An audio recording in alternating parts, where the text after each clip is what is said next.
This is why you need to pay attention to the Buffalo Massacre, a day of horror that shook a community and a nation.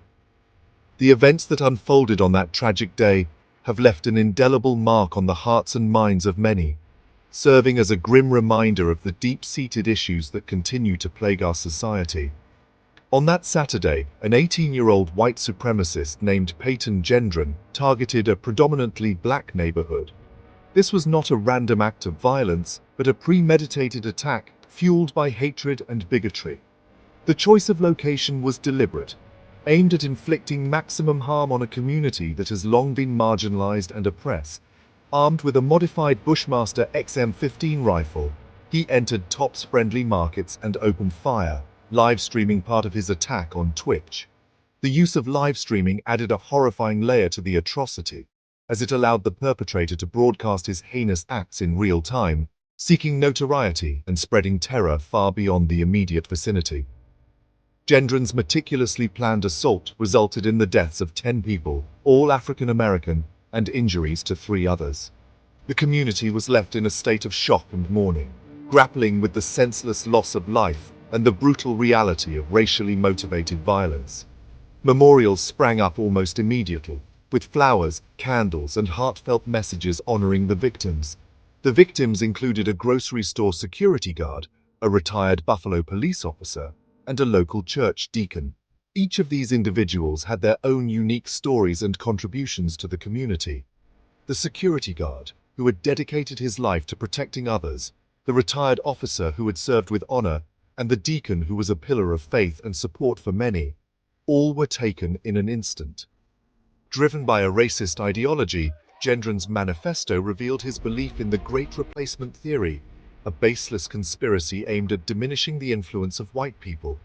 This theory, which has no grounding in reality, has been used to justify acts of violence and discrimination against minority communities.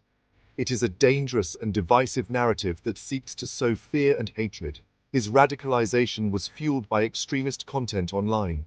The internet has become a breeding ground for hate, with countless websites and social media platforms serving as echo chambers for dangerous ideologies.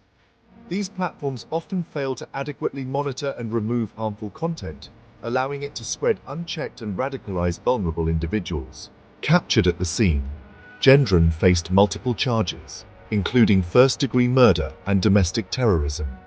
His arrest brought a small measure of relief to the community, but the legal proceedings that followed were a stark reminder of the long road to justice.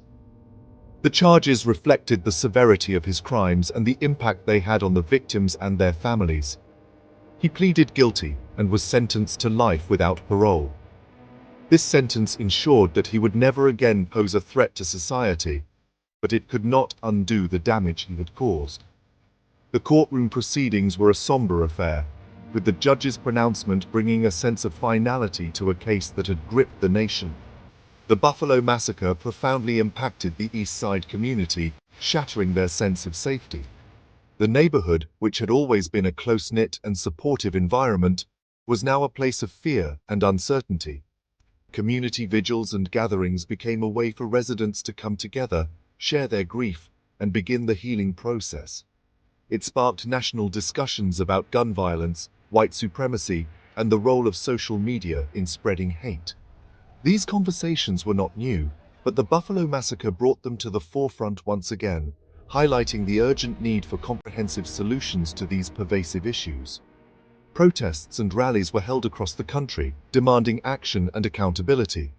This tragic event underscores the urgent need to combat systemic racism and extremist ideologies.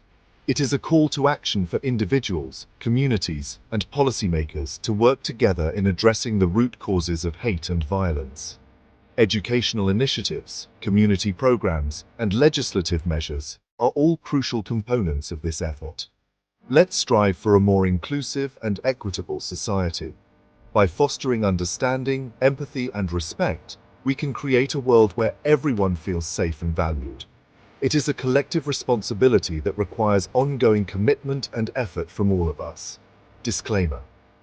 For a more in-depth understanding, refer to reputable news sources and official reports. Staying informed and educated is essential in the fight against misinformation and hate. By seeking out reliable information, we can better understand the complexities of these issues and contribute to meaningful change.